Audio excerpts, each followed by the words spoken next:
Welcome back to the Make Room Show. Today you're in for a treat. I'm super excited to have my guest on, Elyse Archer. Elyse is the founder of Superhuman Selling and the She Sells movement, where she empowers entrepreneurs, sales professionals to really embrace their true authentic power and their own quantum leaps. And so I'm excited because she's going to teach us today how to not only step more into who we are, but to also kind of maybe get over some limiting beliefs that have been holding us back. I know she's the queen of that, and I'm super excited to pick your brain. So welcome to the show, Elyse. Oh, Jennifer, thank you so much for having me. This is like all my favorite things to talk about. So I'm an open book and I'm excited for this conversation. So thank you. Yay.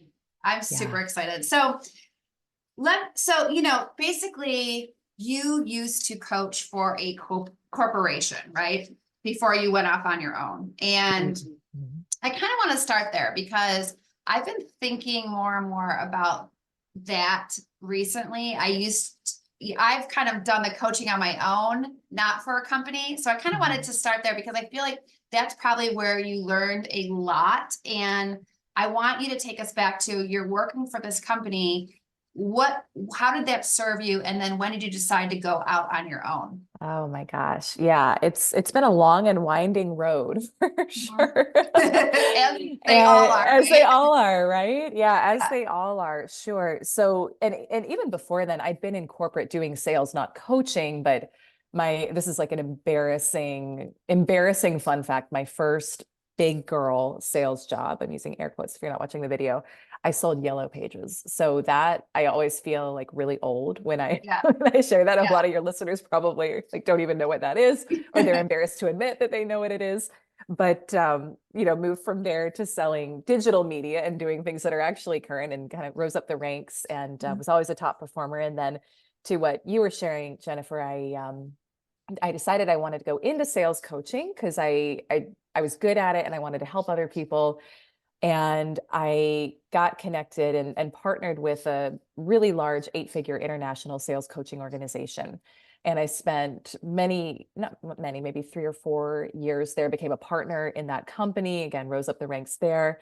And it was, I mean, gosh, there were so many good things that came from it because I got to really, I guess, cut my teeth in a spot where there's support and you're not dealing with all the back end operations of the business and all the things that you and I now know, right? As fellow business owners, there's a lot of things that go on behind the scenes. Oh yeah. And one of the things I will say though, and this wasn't just within that organization, but this is something that I saw in companies I was with previously, or just my own experience, was I felt like there was a lot that I wanted to do differently when it came to sales that really inspired me to launch, first She Sells, and now we've got the Superhuman Selling brand that we're really rolling out. And there are things taught in the sales world that give it the reputation that it has, and which I hope is changing, I think is changing, but things like hard closing, pushing. I mean, I found myself in my late 20s, top of the leaderboard at work and within the company I was a part of, but struggling with anxiety, self-doubt, and eating disorder, panic attacks, getting up at 2 a.m, feeling like the only way to be successful and to stay on top was just to out hustle everyone. And it was kind of this, I finally had an aha moment where I was like, there's got to be another way where I'm not hating my life, but can still achieve success. And so that was when I started to study under really incredible, mostly women mentors who modeled an elevated way of doing business and of selling that not only was far more lucrative than the results I was getting, but that didn't feel like I was having to sell my soul, didn't feel like I was having to chase prospects or clients, because none of us want to do that, right? And especially if someone's listening and they're a woman, like as women, when we are in chasing energy, that's actually not how we're naturally wired. So we feel out of our power, but that's how we're taught we have to sell, that we have to chase, that we have to pursue. I don't do that with prospects. I used to, and it felt gross, but it was how I thought I had to sell. And so just so much transformed in learning a different way that was modeled, that that inspired me to ultimately bring something new in my own company. But we can take that any way you want to take it. So I'll let you jump in from here. Yeah, And there's me so know where you many want to go things from there. that pop up for me. The first one I want to just touch on because I don't know if I've asked you this before, but the reason why I found you is from Kayla Craft's website. Oh, Kayla's Yeah, amazing. yeah. So Okay, you amazing. studied Yeah. under her. How was that Yeah. experience? Oh my gosh. I mean, she was working with her was like the first true quantum leap. Um, Partly because the investment was so high. And I think this is the power of investing in yourself. I had to get so out of my comfort zone to invest in myself. And it was half of what I'd made the whole year before, and I didn't have the money. Like I didn't have the money, but I followed the nudges that I needed to get dramatically out of my comfort zone and do it. And so I had to become a different woman in the process of even figuring out how am I going to pay for the coaching. But what Yeah. was so beautiful and what unfolded, and I'll say a couple of things. What was so beautiful was in the process of becoming a different woman, that was where the quantum leap came, because our level of results will never supersede our level of identity. And so when I hire mentors, and work with them, it's not so much like I advise, and this is what I tell people too when you're hiring coaches, unless you're looking for a very specific strategy, which is great, but I don't hire coaches typically for a strategy. I want to learn how they think. Mhm. So something that she modeled that I loved that was very powerful was just unapologetic energy. And as a woman who had had the opposite modeled growing up and had embodied that because we just absorb in our little sponges growing up and we take on all the attributes of our parents and our primary caregivers and those around us I think to whoever it is that speaks to you from a mentorship standpoint, to get yourself in the energy of someone who embodies the energy, the beliefs, and the life you want to live is so important. So yes, phenomenal and massive shout out to her. I love her dearly. She's incredible. Yeah, she's Yeah. great. So the second word you were talking about in that opening is the word hustle. And that was one of the questions I Mm, had for you too. So I yeah. feel like we're living in this time period where, you know, when we were all building these businesses online, it was a hustle, right? And now all the coaches, all the mentors are talking about masculine, feminine energy, Mhm. making things simpler. And when you come from the mindset of striving, it's hard to Mm, realize there could be a simpler way, or it's hard to accept that you're getting in your own way, right? Like yeah. you're preventing yourself from achieving the things that you're dreaming of. So talk to us a little bit about like women that are they're working hard, but they're tired because hustle is exhausting. Mm, And what is some of the things that helped you get away from that feeling of you have to strive every single day and you have to burn right. yourself out? Right. Absolutely. I mean, I think when we're in hustle, Jennifer, we're in separation. Mhm. And so just even the energy of hustle means I'm not there yet.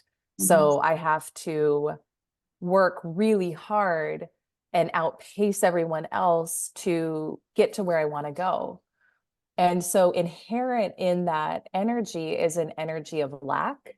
There's an energy of not enoughness. And because we're always going to attract based on the energy that we're in, it's not that you can't achieve your goals from that energy, but it's going to take a really long time because you're constantly in separation. So we incorporate quantum physics into the coaching I do. We do a lot of energy work in the coaching I do because that's actually what quantum leaped me from 6 to 7 figures. It wasn't hustling. It was learning to become a vibrational match for the results I wanted.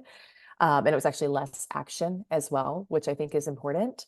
So we get caught up in it, right? Because we put our self-worth in how how much can I grind it out? How much can I hustle it out, right? Because it, especially for any women listening who maybe came from that corporate background Mhm. where it's like you're if you're not working from I don't know 8 a.m. until 6 or 7 p.m. at night, then you're not going to achieve your goals or you're not as good.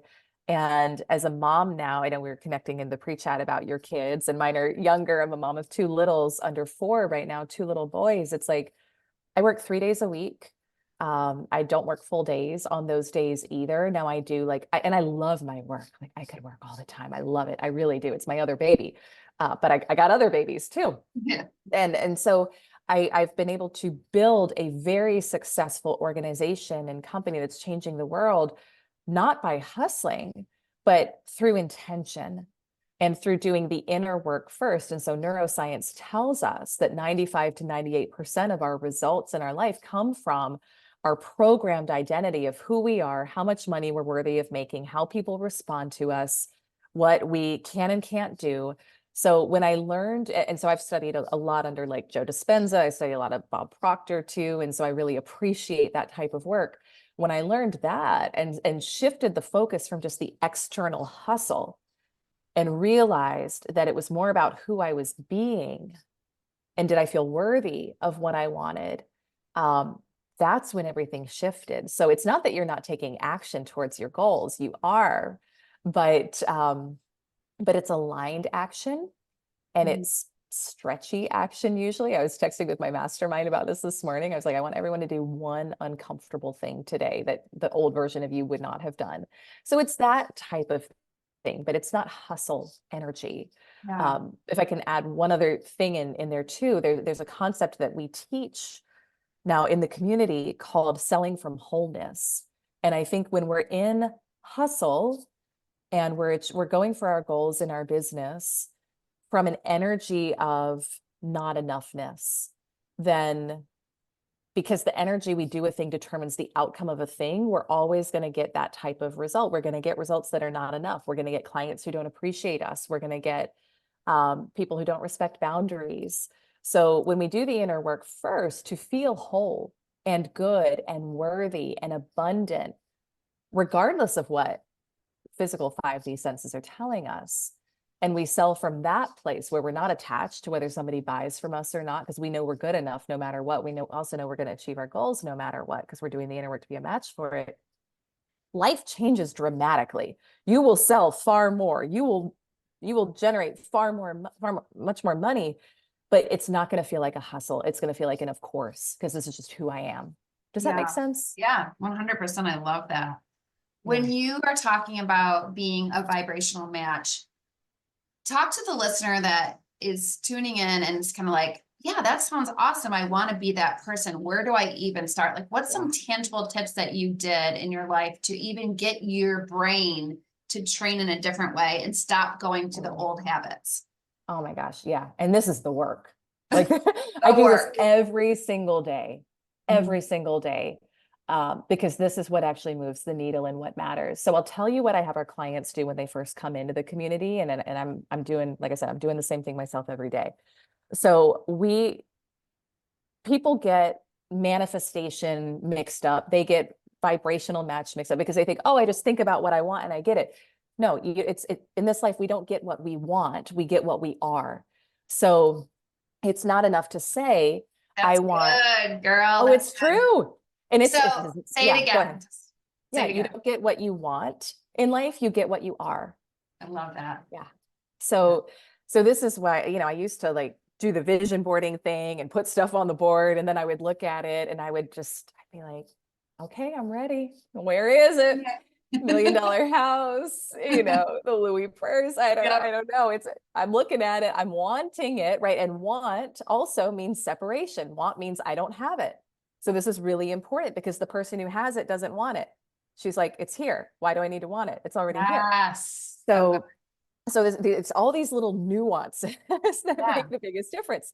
So when clients come into our community, what we do, and we take the lid off. It's like, I don't think there's any limits aside from just laws of nature. Like I'm not going to go play for the WNBA because I'm 5'3". And so that's just like not my dharma in this lifetime. And that's fine. But I don't think there's any limits to what we can accomplish. I think if someone else has done it, you can do it. And even if they haven't, someone's always got to be a trailblazer, right? If it's a soul aligned desire.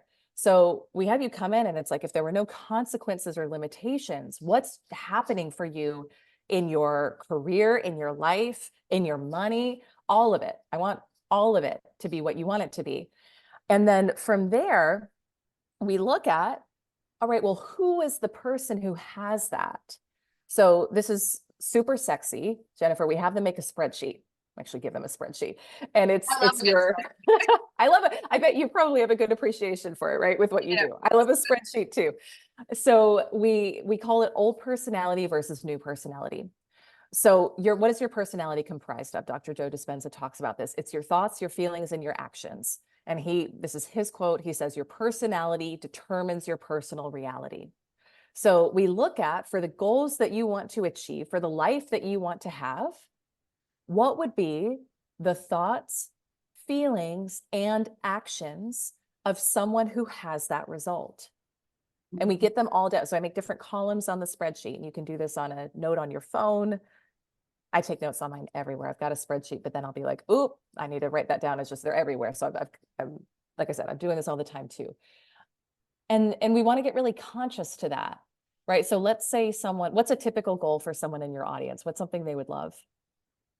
So let's say they want to find more balance in their life between, like, they want to make their home life simpler so that they can manage it to have more time with their kids.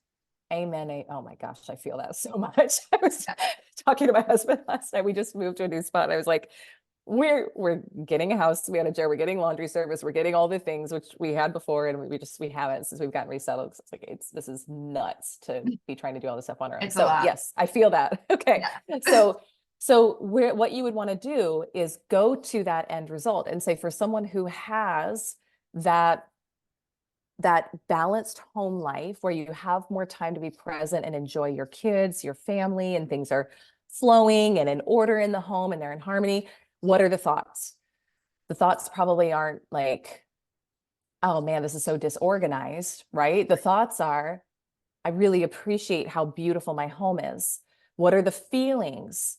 They're not going to be stress, anxiety, frustration, resentment, impatience, right? It's calm, peace, gratitude, presence, joy.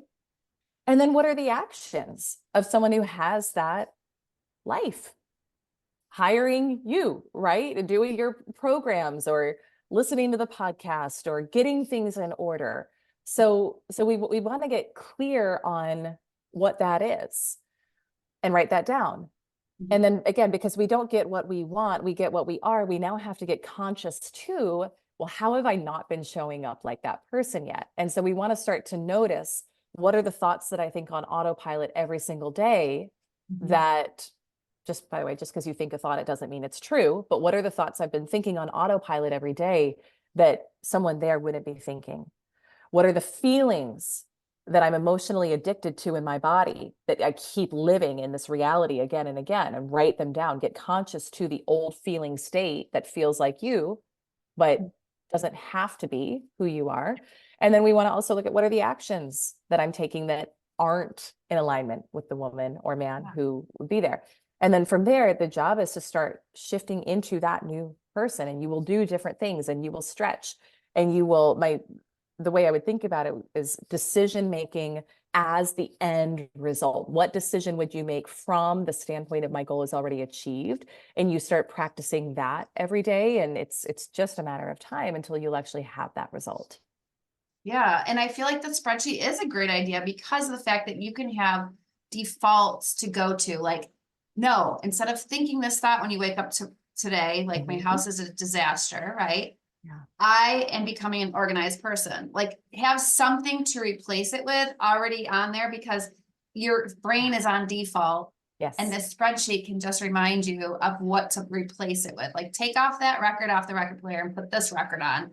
So I love the idea of almost pre-planning what your, process is going to be, instead of just being like, okay, I'm having that thought, what should I replace it with? Like, plan it out. Actually have those thoughts that you want to replace it with. And I think what happens is you'll get better and better at new thoughts. But if you have one or two to default to instead of that original, you're already on your way, right? Oh yeah. Oh yeah. And this is so again, this is all neuroscience. Like, this isn't out there woo type of stuff. Although I'll woo all day with someone. I'm surrounded by crystals right now. I love it. Like, I'm here for it. But this is neuroscience. So in our community, we teach these 4 quadrants of quantum sales growth. And so the first one is mind over matter. And it's not what most people have thought of mind over matter is. It's literally your mind dictates your physical 3D reality around you or the matter around you. So all you're doing here, and I love how you said it so eloquent, it's like putting a different record player on, right? You're just carving out new neural pathways. You're just carving out new to me, it's kind of like the thoughts of my home is a wreck, my life, which how we do one thing is how we do everything, right? So your home is just going to be a physical reflection of how you're feeling inside too. I'm just like putting on my organizer hat and sitting there too. So it's not just the home, right? It's everything. So if these thoughts, if you've been thinking them for a long time, it's like you got a super highway in your brain where you just automatically trigger those thoughts. But if you are conscious to those old thoughts and you stop them in their tracks and you say, that's not going to get me to where I want to go. What is the thought of a woman or a man who has the type of home and the life I want to have? And then you practice that repeatedly with intention and with emotion, because that's how we reprogram the subconscious. Then it's like you're carving out a trail in the woods. And first it's going to feel hard and it's going to feel cumbersome and it's not going to be the default mode, but with enough time and practice, it becomes the new super highway. So you have to believe you're worth it enough to put in the effort here to get the change. I love that. Yeah. So when it comes to like quantum leaps, I feel like I've had a lot of conversations with people lately about, kind of like this new feeling of there's not enough money, everything's so expensive, and like they're feeling like they want to earn more money because everything's coming in, is higher, it feels like a lot of people are talking about they don't feel like they have enough money for the economy right now. So when you're talking to somebody and they're feeling like they want more money in their life, but they're trying to take your advice and change their thoughts and become that person, I feel like a lot of times it's difficult to become that person when you don't have the physical income to act like that person. Like, for example, I would think if you were using the same example that we just used, but we're talking about money, we would think, well, let's be more generous, because a person with a lot of money would be generous. Yeah. And then there's that fear, like, if I can't be generous right now because I don't have enough in the bank to justify that, I need to hang on to it for a rainy day. So I know there's a lot of different thinking to get you to the other side of that. So talk to the audience about that part. Yeah, there's so much. We could have a day-long summit on this conversation. Yes. So, and funny enough, money is the second quadrant of quantum sales growth, because when you shift your relationship with money, everything changes in your business, in your sales, in your life. And the thing to know here is your level of income will never exceed your level of self-worth. So here's the first thing I would say. Another great quote, Elyse. These are just, I've been down this path, and I've been the person who was always in fear about money. In fact, that was a huge part of my story when I was in corporate. And then even as I started as an entrepreneur, I was always in anxiety about money, and it didn't matter what was in the bank or what wasn't. And it took doing this work to understand that my money was just reflecting how I was feeling about myself. So, so here's what I would say. Money, there's so many ways we could go with it. Number one, if you're saying you don't have enough money because of the economy, stop focusing on that. You're giving your power away. All right. So I don't care what's going on in the economy. I make my own rules about money because I know that it has nothing to do with me. So I know I'm saying things that may like trigger people right now because the news loves to make like big environments of fear with things. Yeah. I don't subscribe to that. There's money printed every single day on the planet. Like there is more than enough. And here's the thing too, is if something is not a universal truth, like everyone on the planet is living that rule, like gravity, then you can decide whether or not it's going to apply to you. So are there people in down economies who make more money? Yes. In fact, most people know that's when most millionaires are made, right? Is when we're in a down economy. So you get to decide, are you going to give your power away to something outside of you and make it an excuse? Or are you going to be in your power about it and say, I make my own economy? So that's the first thing I would say. There's so much shifting that we get to do with our relationship with money, as empowered business owners, leaders in the home, uh, whoever is listening. When you learn to shift your relationship with money and understand the energetics behind money, that for me was when everything changed. So, like, how long do you want me to talk about this? I could say so many things about it. I want to be conscious to the thing that would be most helpful for your listeners here. Whatever is in your bank account today is old news. It's a byproduct of how you were thinking, feeling, and being in the past. So for 10 years, for over a decade, even though I was hustling and working incredibly hard, I could never break past the very low six-figure level. And it was always what I made, no matter what. And what I didn't know at the time was that we actually all have a financial set point based on our thoughts, our feelings, our beliefs about what we're worthy of receiving. Yeah. And so mine was six figures. So that's what I always made. When I learned how to tune to a higher set point financially, and I learned to start thinking, feeling, and acting as a woman who was, for me, I wanted to get to the seven-figure level. I was like, I can live a much more expansive life at that level. It took 6 weeks of consciously focusing on that for the money to come in. It didn't take long. That's awesome. It was wild. It was Yeah. wild. And I continue to do this work today every time I want to elevate. But the thing was, I had to make an inner shift first. So again, this comes back to what we talked about before with identity. So your current money situation, again, it's old news. And if money is a struggle for you right now, I would look at, well, how much money do I want to make? And money is just designed to serve your vision. So when we are in our power in our lives and we're leading powerfully with our vision, I believe our desires are divine. I believe they're green lights. I believe we're meant to pursue them. I believe they're spirit given. So I'm like, if I've got a desire, I'm following it because I know that it's meant to come through me, and I don't even really own it. It's just meant to come through me. So I'm going to follow it. Money is the masculine to the feminine. So money is just designed to help you fulfill your vision. But it doesn't need to come in until you've decided that you're actually going to take action on that vision. So get clear on what the vision is first, and then, okay, how much money is required to fulfill this? And this is where we also get our relationship with money messed up, is we make it our master and we make money the actual goal versus what it's going to do for us. And so when we make money the goal, and usually it's like validation. Like, if I just make $1 million, then I'll feel worthy, then I'll feel good enough. If I can just hit this 10K month, then I'll feel good enough. That's not actually how money comes energetically. Money comes when you're so on purpose and you're feeling so worthy. And no matter what the goal or the desire is, it's like, yes, now from this, like, I'm going to do this. This is a yes. Now from this place, actually, it's a part of how your subconscious works. Once you make that decision that you're going to buy the home, hire the coach, buy the bag, do the thing, then your subconscious goes to work giving you ideas of how it could happen, because the whole job of your subconscious mind is to be your servant. It's to give you the right ideas, opportunities, scenarios to come into place to provide the how for your vision. But the key with it is most people will be wishy-washy, and they'll be like, oh, I'll do it when I have the money. You have to make a firm commitment. We talked earlier about, like, my first really scary, stretchy coaching investment. I made a firm commitment and I didn't have the money.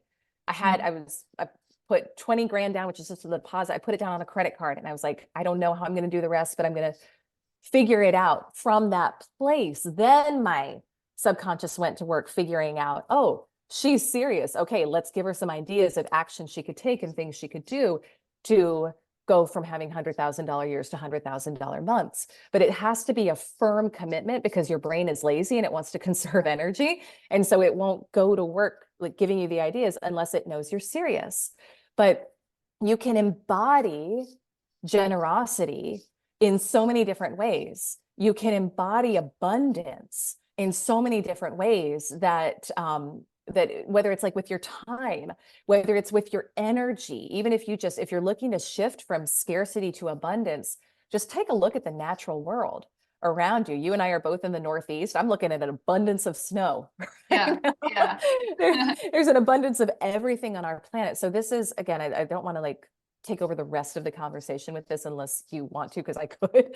Yeah. But it's all your energy and your beliefs. So do some specific thought, feeling, and actions work around the money piece, and then get in the energy of other people who are also making that shift into abundance energy. And it's magical what will happen in your life. It really, really is.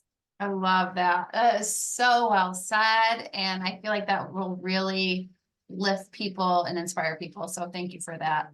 Yeah. The one thing I want to ask before we wrap up is when you're mentioned about having little kids and working 3 days a week, tell us a little bit, because I love time management. Like that is my jam. So when you have these 3 days that you're focusing on your business, give us an example of a day in, a work day for you. What does that look like? Yeah, absolutely. And I will say too, like I'm popping in with work on the other days, but right now I've got Yeah. childcare for my youngest 3 days. So like we just moved here, we're figuring out the childcare game, and it's a whole different animal, right? So I've got childcare for my youngest 3 days a week. He's home with me on Thursdays and Fridays. Like I'm not doing meetings those days. And I also care about being a present mom. And I know I don't, I think every woman has to, or parent, excuse me, every parent has to figure out what works for them. There's no right or wrong way to do it.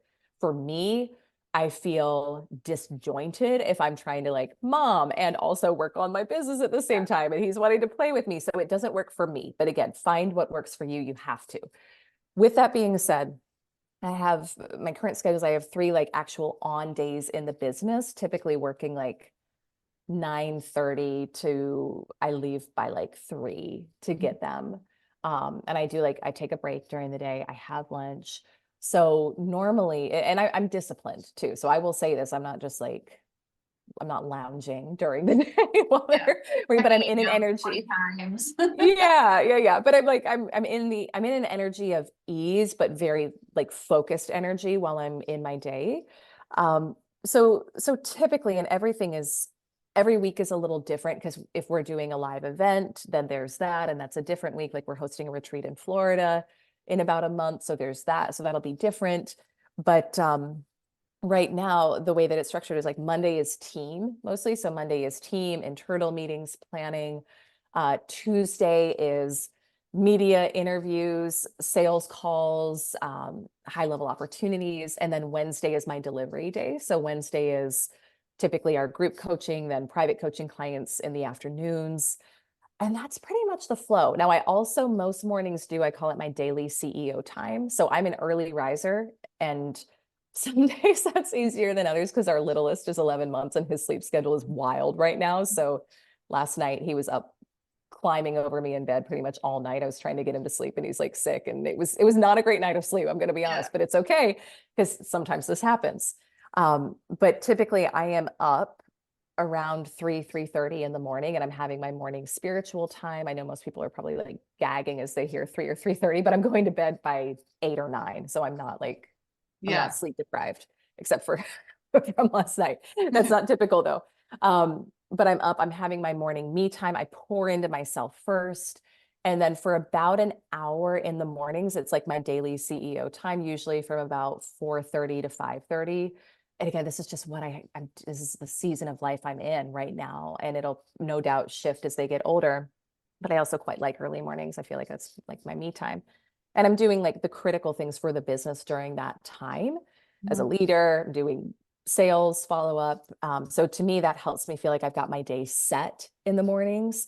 And then from there, I'm working out. It's like the boys are up, it's mom time. I'm getting ready and getting everyone out the door. So that's Love it. a little, yeah. And it's not like clean every day. It's not like nirvana every single day, right? Like we get to be challenged by our kids and grow. But that's a typical day, and that works well for me in this season of my life. Yeah. I think that, it's good to hear how other moms are juggling everything, and then you take what you can use in your life and discard what doesn't work, because we're all different. But I love that. So I think that, I mean, you're amazing, Elyse. I think that you really approach a lot of this from a different point of view than most people have heard before. I mean, there, of course, if you dive really deep into this, you might have heard some things, but just the fact of teach what you're doing out in the world, teaching women that they can do this in a shorter period of time is amazing. It really is, because there's so many things on our plate as women. And the women I work with, a lot of them, the biggest thing they say is they're overwhelmed because they feel responsible for so much. So I applaud you for what you're doing in the world. And I just think that it's amazing. So thank you for being a part of the Make Room Show. I really, really appreciate it. Thank you so much for having me. This was so much fun. Yay. And thank you everyone for listening today. I hope that you go out there and make room for what's the most important to you today, whatever that looks like, and know that you can do that. Your life can be anything you want it to be. You just need to make the choice to do that. So until next time, bye-bye.